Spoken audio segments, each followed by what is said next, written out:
Crime petrol সতর্ক, কোপার্ড by macho.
Sir, এনার নাম হলো কবিতা, রুম নাম্বার 67, মন্দির মার্গ।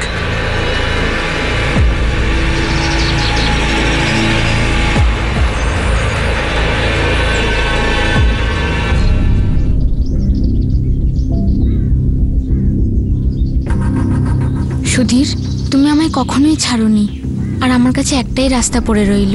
আমি নিজেকে শেষ করে দিলাম, আর আমার মৃত্যুর জন্য একমাত্র তুমি দায়ী হবে। স্যার, আমি কিচ্ছু জানি না। মেয়েটার ব্যাপারে আমি কিচ্ছু বলতে পারবো না। সব ছেলেমেয়েরা এখানে প্রেম করতে আসে, তাই আমি রাউন্ড দিচ্ছিলাম। আমি তো এই মেয়েটাকে কখনো দেখিনি। জানালা দিয়ে পা ঝুলতে থেকে মনে হলো কিছু গন্ডগোল আছে। কাছে গিয়ে যখন দেখলাম ওর বডি ঝুলছে। স্যার, বডির কাছে এই সুইসাইড নোট পেয়েছি। সুধীর নামে কারোর জন্য এই মেয়েটি সুইসাইড করেছে। প্রেম সংক্রান্ত কোনো ঝামেলা মনে হচ্ছে স্যার।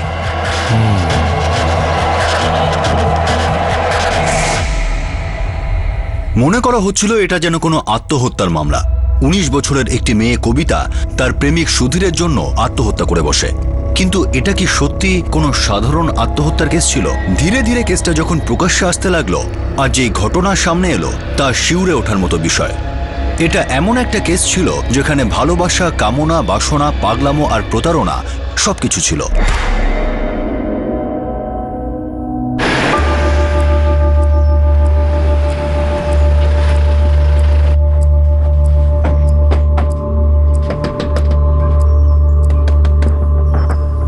একটু দেখো না কে ডাকছে। হ্যাঁ, দেখছি।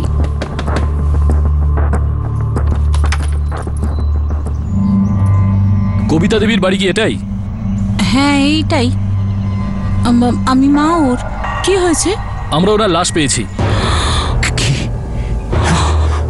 লাশটা শনাক্ত করার জন্য আপনাদের যেতে হবে। শ্রুতি, সাফোকেশনের জন্য মৃত্যু হয়েছে। সুইসাইডের কেস মনে হচ্ছে। যদি আর কিছু থেকে থাকে ডিটেল পোস্টমর্টমের পরেই জানা যাবে।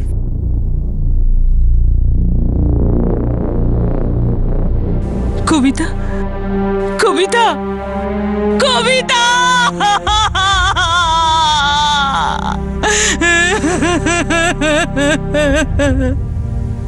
সাহেব, আমরা জানি না যে সুধীর কে। কবিতাও আমাদেরকে ওর সম্পর্কে কিচ্ছু বলেনি। স্যার, আমাদের কবিতা পড়াশোনায় খুব ভালো ছিল। এই তো কদিন হলো ও কলেজে ভর্তি হয়েছিল। ও তো পরীক্ষাতে খুবই ভালো রেজাল্ট করেছিল স্যার। আপনারা সুধীরের ব্যাপারে হয়তো জানেন না, কিন্তু কেউ তো আছে যে এই সুধীরের ব্যাপারে কিছু জানে। কবিতার কোনো বন্ধু বা ওর ক্লাসমেট। সোনালি, ওর বন্ধু ছিল, একই কলেজে দুজন পড়তো।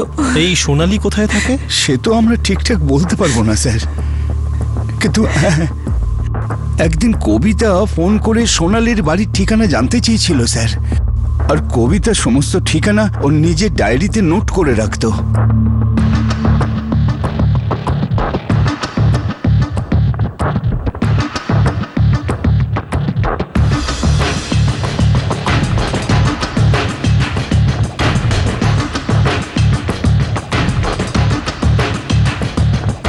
এই হলো ভিকটিমের ডায়েরি আর সুইসাইড লেটার। দুটো লেখা পরীক্ষা করতে আমার একটু সময় লাগবে। ওকে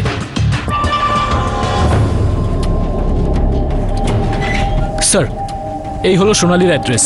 কবিতার ডায়েরি থেকে পেয়েছি। কবিতার ফোন থেকে করা সমস্ত dialled are received call delete করা হয়েছিল, শুধু সুধীরকে করা লাস্ট কলটা সেভড আছে। ওর নাম্বার হলো 444567645, আর নাম্বারটা এখন বন্ধ বলছে স্যার।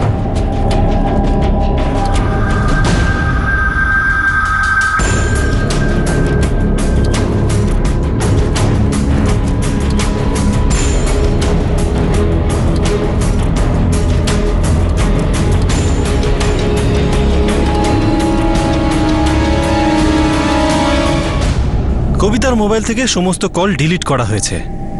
একটা ব্যাপার কিছুতেই বুঝতে পারছি না, কেউ একজন সুইসাইড করার আগে কেন এইরকম করবে? আর শুধুমাত্র সুধীরের নাম ছেড়ে কল লিস্টের সমস্ত কলগুলো ডিলিট করেছে স্যার। সুইসাইড নোটেও সুধীরের নামই আছে। এতগুলো ইঙ্গিত কি শুধু সুধীরের দিকেই? দেখা যাক এই সোনালির কাছ থেকে সুধীরের ব্যাপারে কিছু জানা যায় কিনা।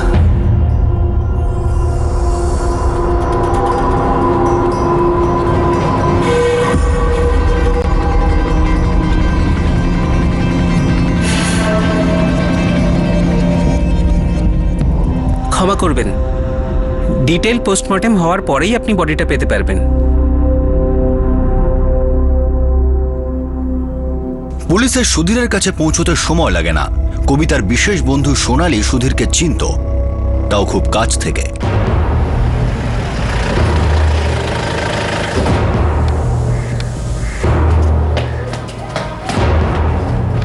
কি হয়েছে স্যার? সোনালি, কবিতা তোমার খুব ভালো বন্ধু ছিল, তাই না? হ্যাঁ স্যার, কবিতা আমার ভালো বন্ধু ছিল। ছিল ছিল মানে কি স্যার? সোনালি, কবিতা সুইসাইড করেছে। কবিতার মোবাইল থেকে আমরা সুধীরের নম্বর পেয়েছি। নাম্বারটা হলো 444567645। সোনালি, এটা তো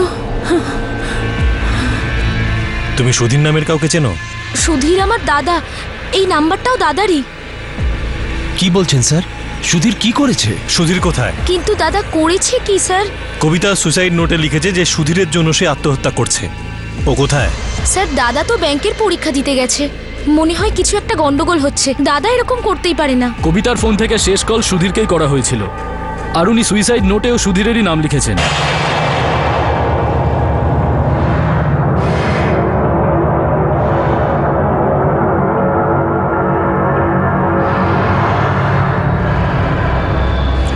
আরতি, আরতি, আরতি, কোথায় তুই?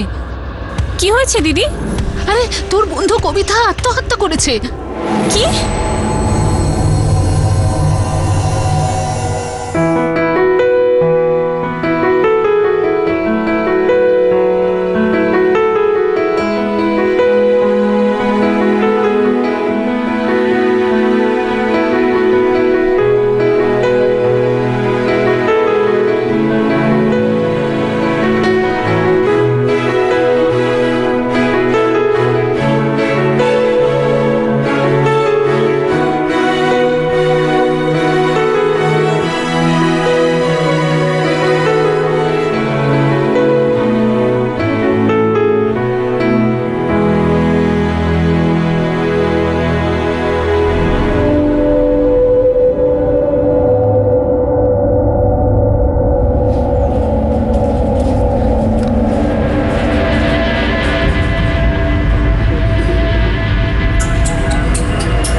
স্যার স্যার আমি কিছু করিনি স্যার স্যার কোথাও ভুল হচ্ছে স্যার ও এসব করতে পারে না স্যার স্যার আমার কথাটা শুনুন স্যার স্যার কবিতা আমার খুব ভালো বন্ধু ছিল আমার দাদার সাথে কোনো সম্পর্ক নেই স্যার স্যার আমি কিচ্ছু করিনি কবিতার সঙ্গে স্যার সুধীর সুধীর ঢোক। স্যার স্যার স্যার আমি শুধু ব্যাংকের পরীক্ষা দিতে গিয়েছিলাম আর আপনারা যে পুরনো বিল্ডিং এর কথা বলছেন সেখানে কোনোদিন আমি যাইনি আর আমি কবিতার সঙ্গে কেন যাব ওখানে স্যার বিশ্বাস করুন কবিতার সঙ্গে আমার কোনো সম্পর্ক ছিল না কবিতা আমার বোনের বান্ধবী ছিল ওর ক্লাসমেট ছিল স্যার স্যার প্লিজ আমাকে বিশ্বাস করুন তোমার তো বন্ধু ছিল না, তাহলে মরার আগে কেন তোমাকে ফোন করেছিল? আমি জানি না যে ও আমাকে কেন ফোন করেছিল এমনিতেও স্যার ওকে যদি ফোন করার থাকতো আমি নিজেই ওকে ফোন করতাম স্যার কেন? ও তো তোমার বন্ধু ছিল না, তাহলে তুমি কেন ওকে ফোন করতে? স্যার আমার বোনের কাছে মোবাইল নেই স্যার তাই ওর ব্যাপারে খোঁজ নিতে হলে আমি কবিতাকেই ফোন করতাম স্যার হয়তো এই জন্যেই কবিতার মোবাইলে আমার নাম্বার স্টোর করা রয়েছে স্যার স্যার আমার কথা বিশ্বাস করুন স্যার স্যার আমি কিছুই করিনি স্যার স্যার আমি নিরপরাধ আমাকে কেসে ফাঁসানো হচ্ছে স্যার কেউ স্যার আমি অনেক বোঝানো সত্ত্বেও কবিতা একটুও শুনল না। এতে কিন্তু তোমারও অনেকটা দোষ আছে শ্রুতি। তুমি যদি সেদিন আমাকে না আটকাতে এইরকম ঘটনা ঘটতো না। খুব ভালো হয়েছে ও মরে গেছে, যন্ত্রণার হাত থেকে তো মুক্তি পেয়েছি।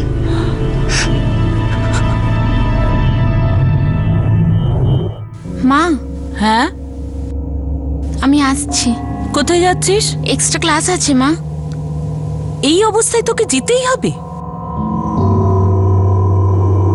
আমি বলছিলাম যে তুই কলেজটা ছেড়ে দে। তুই কতদিন আর লুকিয়ে রাখবি? আমি তাড়াতাড়ি চলে আসবো। শোন আসছি। কবিতা, আমারই ভুল ছিল, আমার ওকে যেতে দেওয়াই উচিত হয়নি। এমন কিছু কি ছিল যেটা কবিতার বাবা মা প্রভাকর আর স্মৃতি বেগা জানতেন? এমন কিছু যেটা ওনারা ছাড়া আর কেউ জানতো না, আর ওনারা সেটা আটকাতে পারতেন? এই কেসে এমন কি ছিল যেটা এখনো পর্যন্ত সামনে আসেনি? ডিটেল পোস্টমর্টম হয়ে গেছে। অন্য কিছু জানা গেল? হ্যাঁ, কবিতা আসলে প্রেগনেন্টও ছিল। ওর পেটে প্রায় 4 মাসের একটা বাচ্চা ছিল। কি? আর শুধু তাই নয়, ওর পেটে কিছু মাত্রায় বিষও পাওয়া গেছে। মৃত্যুর সময় কবিতার পেটে 4 মাসের বাচ্চা ছিল, আর বিষেরও ট্রেস পাওয়া গেছে। উনি আত্মহত্যা করবে বলে ঠিক করে নিয়েছিলেন, সেই জন্য উনি বিষ খেয়ে নিজেকে ফাঁসিতে ঝুলিয়ে দেন যাতে কোনো রকম ভাবে বেঁচে না যান। কোনো মেয়ে এমন কেন করবে? হতে পারে এসব নিজে থেকেই করেছে, বা এরকম হতে পারে যে অন্য কেউ এসব করিয়েছে। এতক্ষণ তো আমাদের এটা একটা সুইসাইড কেস বলেই মনে হচ্ছিল, কিন্তু হতে পারে এটা কোনো একটা মার্ডার কেস। স্যার এই সুধীরেরও ফোনের লাস্ট লোকেশন বলছে ব্যাংক এক্সাম সেন্টার, যেমন ও আমাদের বলেছিল। আচ্ছা, এই সুধীর আমাদের বিভ্রান্ত করার চেষ্টা করছে না তো? কবিতা লাস্ট কল সুধীরকে করেছিল, আর সুইসাইড নোটেও সুধীরেরই নাম আছে। সমস্ত এভিডেন্স তো সুইসাইডকে ইঙ্গিত করছে। আবার এরকমও হতে পারে যে সুধীর ব্যাংক এক্সামিনেশন সেন্টারে তার ফোনটা ছেড়ে আসে এবং কবিতার কাছে এসে কবিতাকে মার্ডার করে, একটা পারফেক্ট প্ল্যানিং এর সাথে। স্যার, সুইসাইড নোটের হ্যান্ডরাইটিং আর ভিকটিমের ডায়েরির হ্যান্ডরাইটিং দুটোই সম্পূর্ণ আলাদা। আমি ডাউট করছি যে দুটো নোট একজনের লেখা নয়।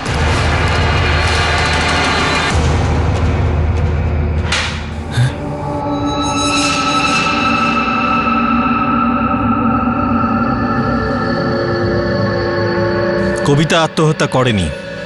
আমি জানি না যে ও আত্মহত্যা করেছিল কিনা, কিন্তু আমি এটা জানি যে আমাকে এই কেসে ফাঁসানো হচ্ছে স্যার। তোকে ফাঁসানো হচ্ছে? স্যার,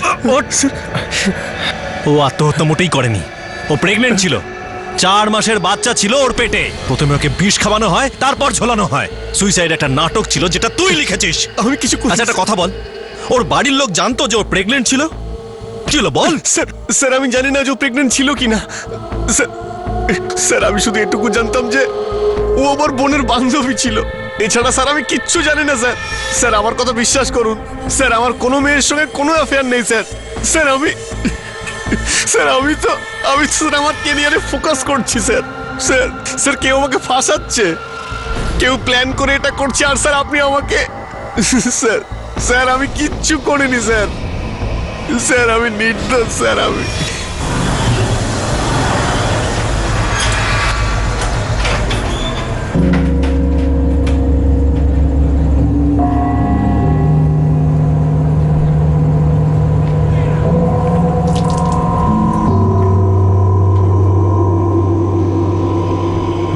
বিশ্বাস কবিতা আত্মহত্যা করেছে। কি কিভাবে?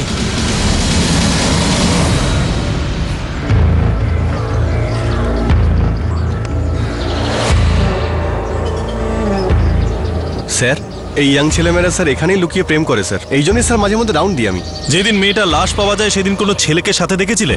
না স্যার, কাউকে দেখিনি স্যার। সেদিনই মেয়েটাকে প্রথমবার দেখি যেদিন ওর লাশ পাওয়া যায়। স্যার মনে হচ্ছে পেছনের রাস্তা দিয়ে এসেছিল।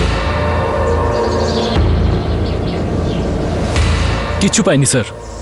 দেখো, মেয়েটা 4 মাসের প্রেগনেন্ট ছিল কিন্তু তার বাবা মা জানেই না। এটা কি করে সম্ভব?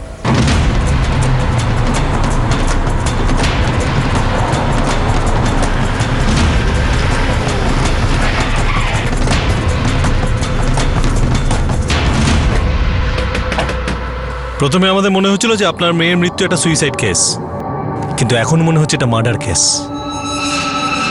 আরেকটা কথা, আপনাদের মেয়ে 4 মাসের প্রেগনেন্ট ছিল। আপনারা কি সত্যিই জানতেন না যে ও প্রেগনেন্ট? আমরা সত্যিই কিছু জানতাম না। ও আমাদেরকে বলেনি, আমরা তো এই জানলাম যে ওর পেটে 4 মাসের বাচ্চা। দেখুন, আপনারা যদি কিছু লুকানোর চেষ্টা করেন তাহলে লোকাবেন না, তাতে আপনাদেরই ক্ষতি হবে। স্যার, আমরা কেন লুকোবো? আর লুকিয়ে আমাদের কি লাভ হবে? আমার মেয়ের পেটে 4 মাসের বাচ্চা ছিল।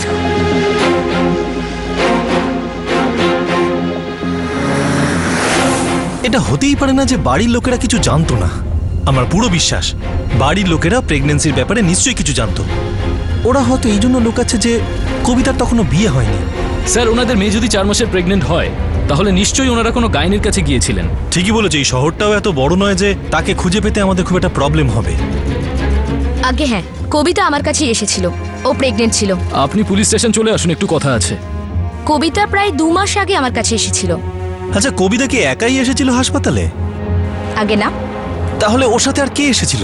ওর মা এসেছিলেন সঙ্গে। আপনার মেয়ে প্রেগনেন্ট, 8 সপ্তাহ হয়েছে।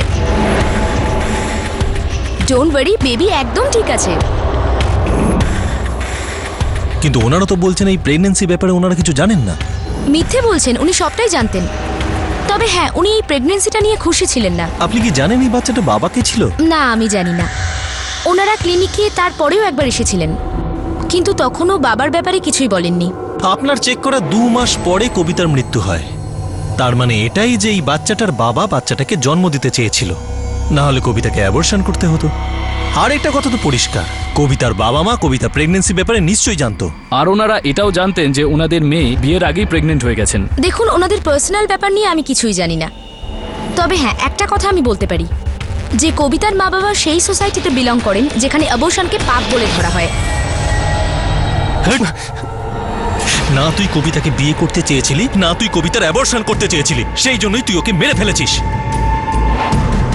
আমি কবিতাকে মারিনি, আর না স্যার ওর সঙ্গে আমার কোনো সম্পর্ক ছিল। কবিতা আমার বোনের বান্ধবী ছিল, আর সেই জন্যই ওকে আমি চিনতাম। স্যার, কবে থেকে আমি এই কথাটাই আপনাকে বোঝাতে চাইছি। স্যার, আপনি বুঝতে কেন চাইছেন না? কেন কেন আমাকে হ্যারাস করছেন আপনারা? আমি মারিনি কবিতাকে, আমি মারিনি স্যার।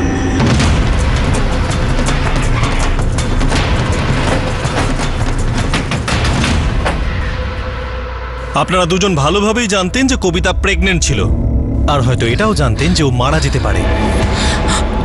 আপনি এসব কি বলছেন আমাদের? আর কি কি লোকাবেন আমাদের থেকে? ওই বাচ্চাটার বাবার নাম?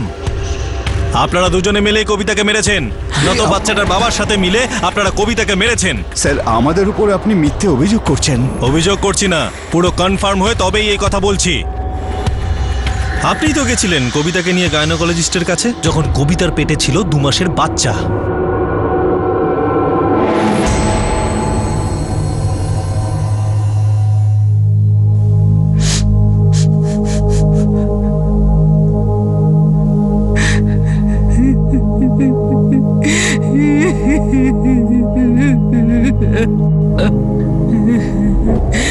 আমি ওকে বুঝিয়েছিলাম যে ও ভুল করছে, কিন্তু ও আমাদের একটা কথাও শোনেনি। ও আমাদের ঠকাচ্ছিল। ও নিজেই নিজের পায়ের উপর কুড়ুল মেরেছে। বাচ্চাটার বাবার নাম কি? বিশ্বাস। বিশ্বাস কম তো।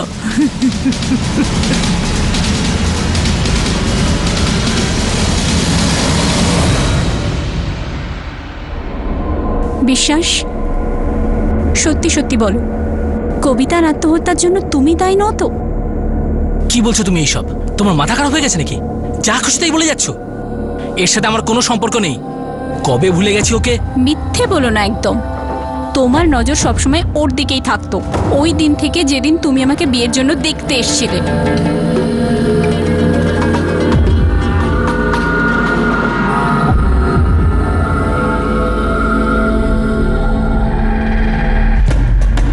এই বিশ্বাসের পরিচয়টা কি? কবিতার বন্ধু আরতির স্বামী। আর তারপর সামনে এলো এমন একটা সত্যি যেটা শকিং ছিল। এক বন্ধুই আর এক বন্ধুর পিঠে ছুরি মারছিল। একটি ছেলে দুটি মেয়ের আবেগ নিয়ে খেলা করছিল। আর দুটো পরিবার একসঙ্গে হয়েও একটি ছেলে আর একটি মেয়ের নিজেদের আর তাদের পরিবারের লোকেদের জীবন নিয়ে খেলা আটকাতে পারল না।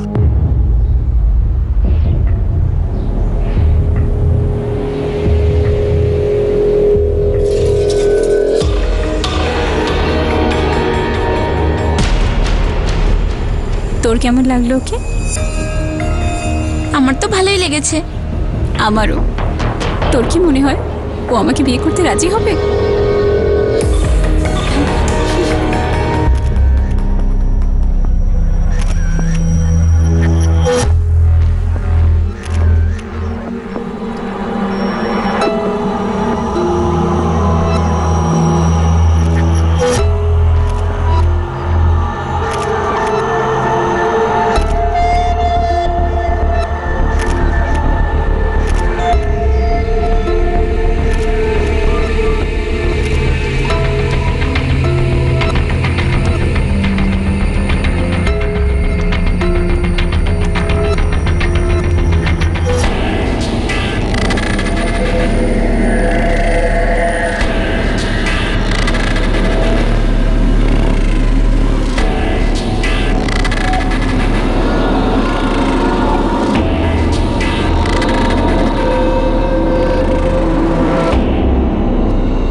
বিশ্বাস করবো না যে তুমি আমাকে পছন্দ করো না।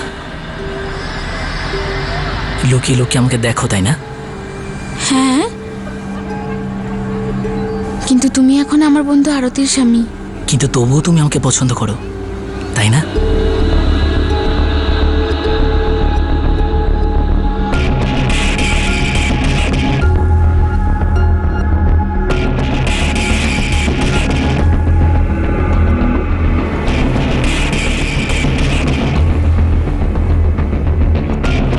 বিশ্বাস করবো না যে তুমি আমাকে পছন্দ করো না। লুকিয়ে লুকিয়ে আমাকে দেখো, তাই না?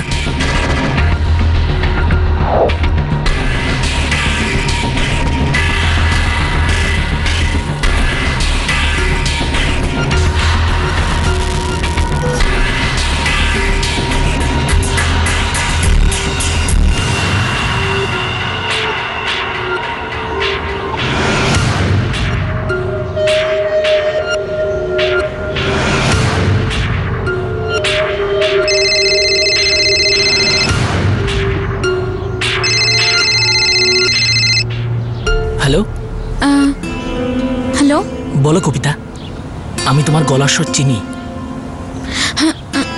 আরতি আছে? আচ্ছা, আমি তো ভেবেছিলাম তুমি আমার সাথে কথা বলবে বলে ফোন করেছো। ওই আমি তো তোমার ফোনের ওয়েট করছিলাম, তারপর আমি ভাবলাম যে সে তুমি সবসময় করো, কিন্তু আমরা আর কতদিন এভাবে ফোনে কথা বলবো? আচ্ছা শোনো, কাল আমি আরতিকে শ্বশুরবাড়ি রাখতে যাচ্ছি, দেখা করবে তো? আমি অনেকদিন ধরে চেষ্টা করছিলাম তোমার সাথে দেখা করার জন্য। কবিতা, আমি তোমার জন্য সবাইকে ছাড়তে পারি, আরতিকেও। যখন আমি প্রথমবার তোমাকে দেখেছিলাম, আমি তখনই তোমাকে ভালোবেসে ফেলেছিলাম। তাহলে তুমি আরতিকে বিয়ে করার জন্য হ্যাঁ কেন বললে? কারণ আমি ওখানে আরতিকে দেখতে গিয়েছিলাম। আমার যে তোমাকে পছন্দ হয়েছে এই কথাটা আমি কাউকে বলতেই পারিনি। আমি তোমাকে যতই দেখতাম আমার ভালোবাসা তোমার জন্য ততই আরো বেড়ে যেত। তখন আমি সুযোগ পাইনি এই কথাটা বলার জন্য, কিন্তু আজ পেয়েছি। কবিতা, আমি তোমাকে ভালোবাসি।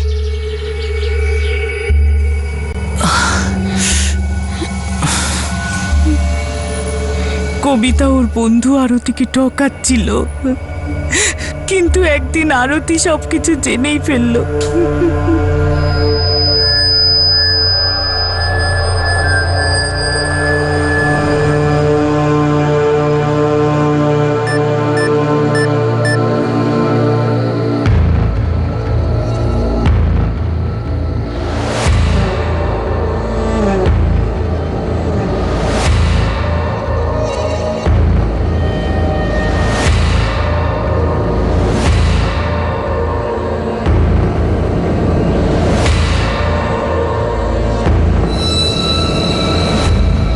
কবিতা,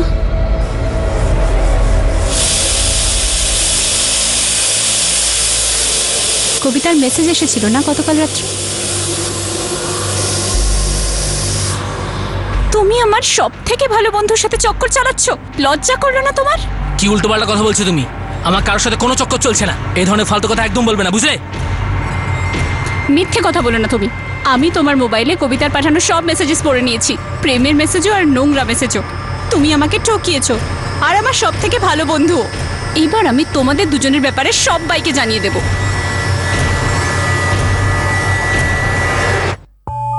কবিতা, কেমন বন্ধু তুই আমার? তুই আমার স্বামীর সাথে সম্পর্ক রাখছিস আর আমারই পিঠে ছুরিটা মারলি। এটা ঠিক কথা দিদি। আরতি যে কথাটা বলছে না, ওটা একেবারে ঠিক কথা। আপনারা একটা কথা ভালো করে শুনে নিন, কবিতাকে আরতির সংসার বরবাদ করতে আমরা দেব না। ভালো হয় আপনারা কবিতাকে ভালো করে বোঝান, না হলে আগামী দিনে যেটা হবে তার দায়িত্ব কিন্তু আপনাদের উপর বর্তাবে। 1 মিনিট রঘুবাবু, 1 মিনিট। কবিতা, এগুলো কি সত্যি? কবিতা, আমি তোর মুখ থেকে শুনতে চাইছি।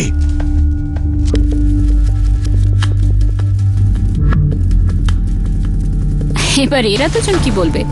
এরা দুজন যা করেছে তা এদের দুজনের মোবাইলের মেসেজেস দেখলেই বোঝা যাবে।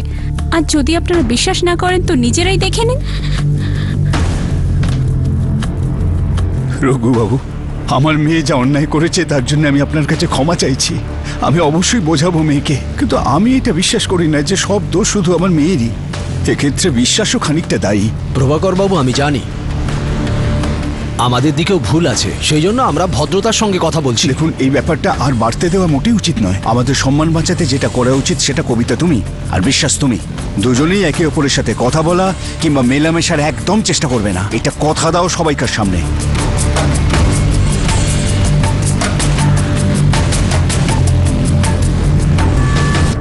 দেখা করব না।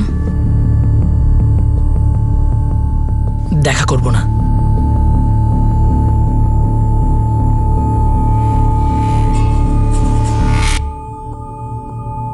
আরতিকে ওর মা বাবা বুঝিয়েছিল,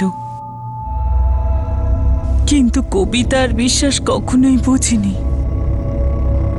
সবাইকে কথা দেওয়া সত্ত্বেও সবার চোখের আড়ালে ওরা দুজন দেখা করতে থাকলো। নে, এই তরকারিটা তো তোর ভালো লাগে। কি হলো? আরে কি হলো? এই কবিতা, আরে কি হলো? কবিতা, কি হলো? কি হলো? কবে থেকে এরকম বমি হচ্ছে? 1 সপ্তাহ ধরে।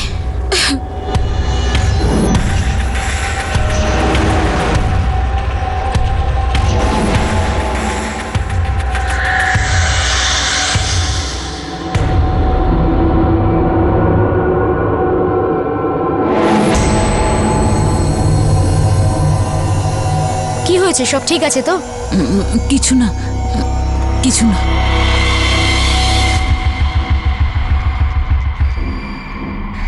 এই বাচ্চাটার বাবা কে? বিশ্বাস নাকি? তোকে আমি ওর বেটে বাচ্চা। এই মুহূর্তে বাচ্চাটাকে নষ্ট কর, এখনই এখনই। বাবা, বিশ্বাস বলেছে যে ও আমাকে বিয়ে করবে। আরে যে আগে থেকে বিবাহিত সে তোকে বিয়ে করবে কি করে? মিথ্যে কথা বলছে ও তোকে। এইটুকু বুদ্ধি তোর মাথায় নেই? এগুলি ওকে ডাক্তারের কাছে নিয়ে যাও, বাচ্চাটাকে নষ্ট করো। আমরা এটা করতে পারি না, ভগবান আমাদের ক্ষমা করবেন না, এটা পাপ। আরে এর ভুলের শাস্তি আমরা কেন ভোগ করব? আরে শাস্তি তো আমরা এখনই পাচ্ছি, ভবিষ্যতে আরো অনেক পাবো।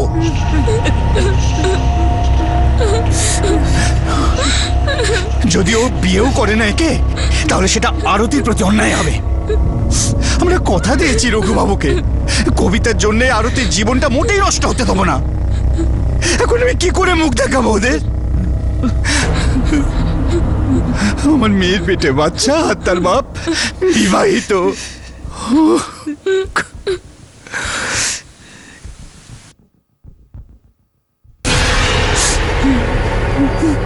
এই আরতি কোথায় থাকে?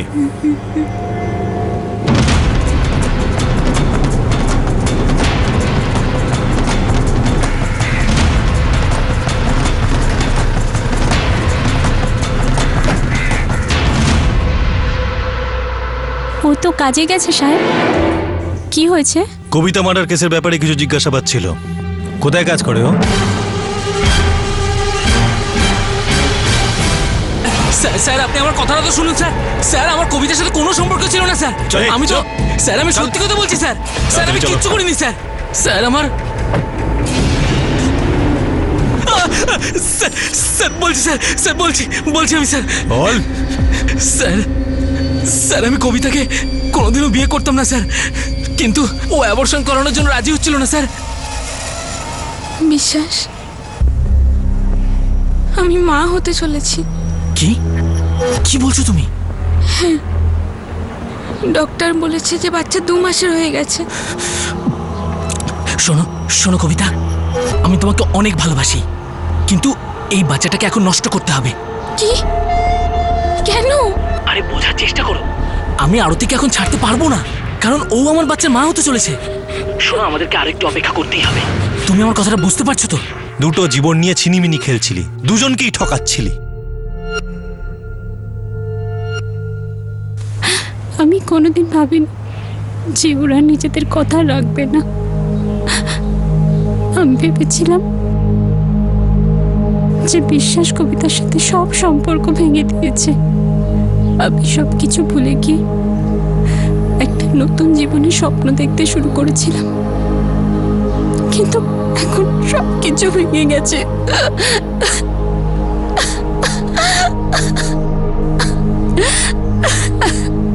কবিতা মোটেই সুইসাইড করেনি, তুই ওকে মেরেছিস। স্যার আমি ওকে বোঝানোর অনেক চেষ্টা করেছিলাম, বাচ্চাটাকে নষ্ট করে ফেলো, কিন্তু একটাই জেদ ধরে বসেছিল স্যার।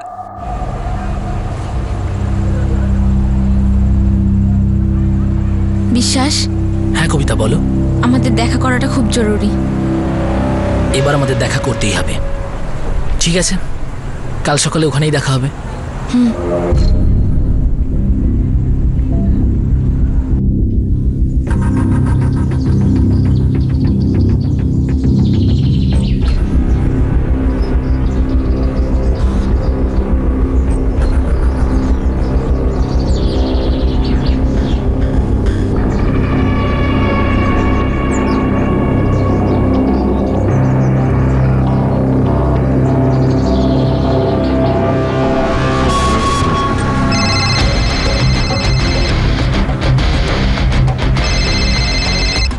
হ্যাঁ আমি 10 মিনিটের মধ্যে যাচ্ছি। একটা ইঁদুর মারার ওষুধ দিন তো।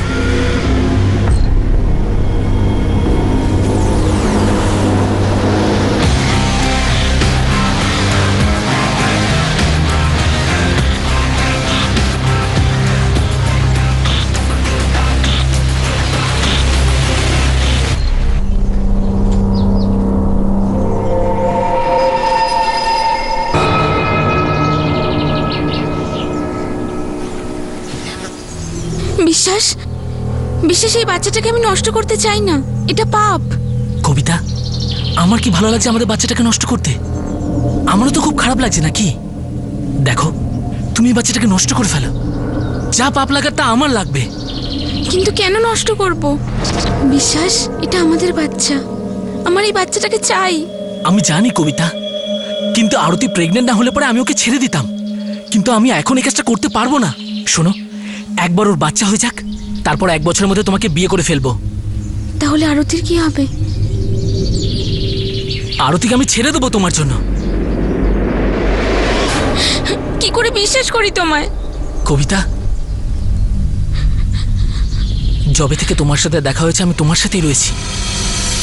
লোকেরা আমাদের দিয়ে যতই প্রতিজ্ঞা করাক না কেন, আমি তোমার সঙ্গ কিন্তু ছাড়িনি।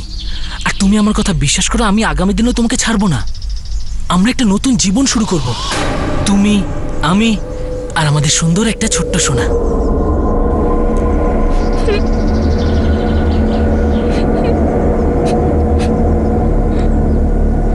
আমার তোমার উপর ভরসা আছে, বিশ্বাস। তুমি যেমন বলবে আমি তেমনই করব।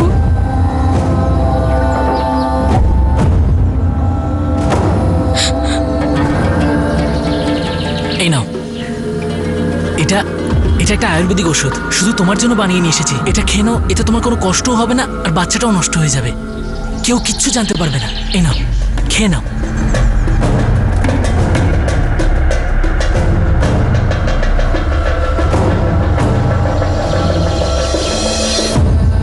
খেয়ে নাও।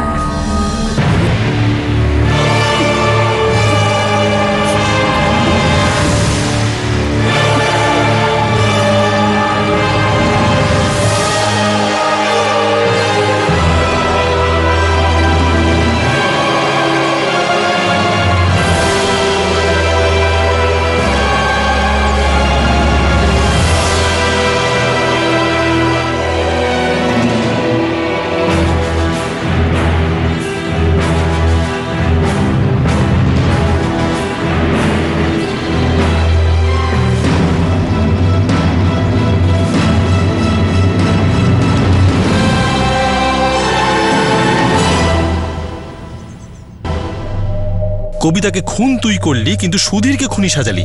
এসবের মাঝে সুধীরকে আনলি কেন? স্যার, আমার আর কবিতা যখনই দেখা হতো না স্যার, তখন প্রায়ই সুধীর কবিতাকে ফোন করতো। কবিতা, চলো না কিছুদিনের জন্য বাইরে থেকে ঘুরে আসি। কোথায়?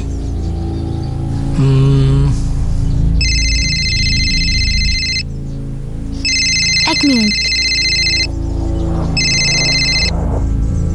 হ্যালো, হ্যাঁ সুধীর, হ্যাঁ হ্যাঁ, কালকে আমি দেখা করে কথা বলছি। ওকে, বাই।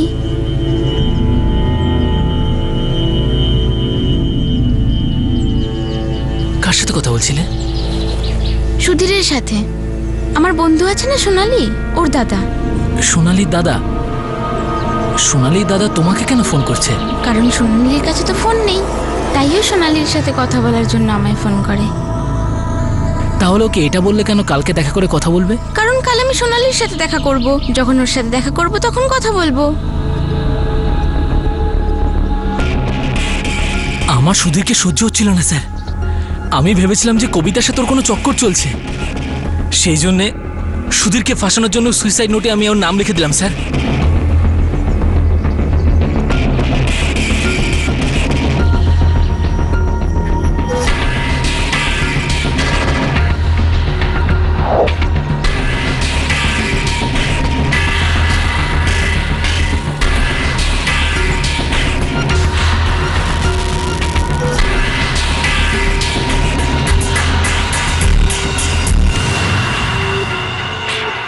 বেশ সালা, তুই জানিস একসাথে কতগুলো নিরাপরাধ লোকের জীবন নষ্ট করেছিস তুই? কবিতা, ওর পেটে বাড়তে থাকা বাচ্চা, তোর স্ত্রী আরতি, তার পেটেও বাড়তে থাকা বাচ্চাটা কবিতার মা বাবা, তোর নিজের মা বাবা।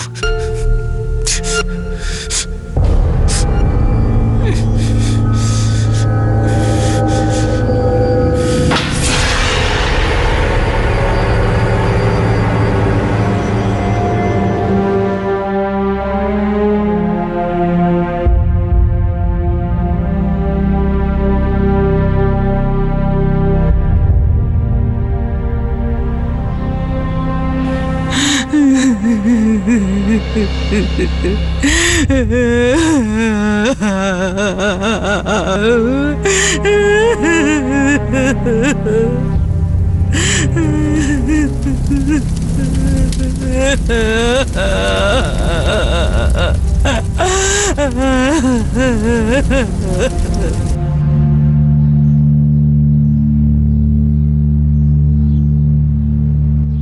আমি বিশ্বাসের কবিতা সম্বন্ধে সব জানতে পারলাম, আমি সম্পূর্ণ ভেঙে গিয়েছিলাম। কিন্তু যখন ওরা একে অপরের সাথে দেখা করবে না কথা দিল, তখন আমি নিজের মনকে বুঝিয়েছিলাম। আমার মনে হলো সব ঠিক হয়ে যাবে, কিন্তু কিছুই ঠিক হলো না।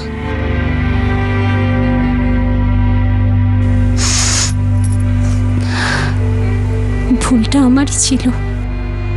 আমার আগেই বুঝে যাওয়া উচিত ছিল যে লোকটা, যে মেয়েটা আমার পেছনে এত কাজকর্ম করে বেড়াতে পারে,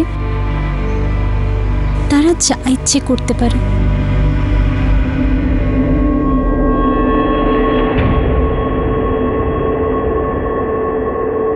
বিশ্বাস আপাতত জুডিশিয়াল কাস্টডিতে আছে। তার বিরুদ্ধে আইপিসির ধারা 302 অনুযায়ী হত্যার জন্য আর 201 ধারা অনুযায়ী প্রমাণ লোপাট করা আর পুলিশকে বিপথে চালনা করার অভিযোগ দায়ের হয়েছে। সুধীরের এই কেসে কোনো ইনভলভমেন্ট ছিল না। বিশ্বাস নিজের অপরাধ লুকাবার জন্য এই ষড়যন্ত্রে জেনে বুঝে সুধীরকে ফাঁসিয়েছিল। আরতি কবিতার বিশ্বাসের সম্পর্কের বিষয়ে জানতো, কিন্তু সে কবিতার প্রেগন্যান্সির বিষয়ে কিছুই জানতো না। কত ভালো হতো যদি আমরা আগের থেকেই আমাদের কর্মফল জেনে যেতাম, যাতে আমরা জেনে বুঝে কাজ করতে পারতাম, কিন্তু হয়তো সেটা সম্ভব নয়। কত ভালো হতো কবিতা যদি সময় থাকতে এটা উপলব্ধি করতে পারত যে যেই মানুষটার দিকে সে আকর্ষিত হচ্ছে সে তার বন্ধুর স্বামী হতে চলেছে, আর সে ওর সঙ্গে কোনো সম্পর্কই না গড়ত। সম্পর্ক তৈরির পরেও যদি কবিতা এই বিষয়টা অনুভব করতে পারত যে সে ঝগড়া আর অশান্তির পরিবেশ সৃষ্টি করছে, তাহলে সে নিজেকে থামিয়ে নিত। আরতি যদি আগে থেকেই জানতে পারত যে তার বন্ধু আর তার স্বামী মিলে তারই পিঠে ছুরি মারছে, তাহলে হয়তো সেই বিয়েতে রাজি হতো না। বেশিরভাগ অপরাধের ক্ষেত্রে এটাই বোঝা যায় যে যদি সময় থাকতে কিছু সঠিক পদক্ষেপ নেওয়া যেত, তাহলে হয়তো ঘটে যাওয়া দুঃখজনক মর্মান্তিক ঘটনা এড়ানো যেত। পরিণতি ভালো হতে পারত যদি মগজ সতর্কভাবে আর বুদ্ধিমত্তার সঙ্গে ব্যবহার করা যেত। সতর্ক হওয়ার অর্থ এই নয় যে আমরা শুধুমাত্র পরিণতির বিষয়ে ভাবব। সতর্ক থাকার অর্থ হল সঠিক সময় নেওয়া সেই পদক্ষেপ যা আগামীর সমস্যাগুলিকে কাটিয়ে উঠতে সক্ষম হবে, বিশেষত এটা জানা সত্ত্বেও যে আমাদের আগামীর কর্মফল খারাপ। আপনাদের সাথে আবার দেখা হবে ক্রাইম পেট্রোল সতর্কতা আরও একটা নতুন কেস নিয়ে। ততক্ষণ নিজের খেয়াল রাখবেন, সুরক্ষিত থাকবেন, আর মনে রাখবেন সঠিক সময় সঠিক পদক্ষেপ। সতর্ক থাকুন। জয় হিন্দ।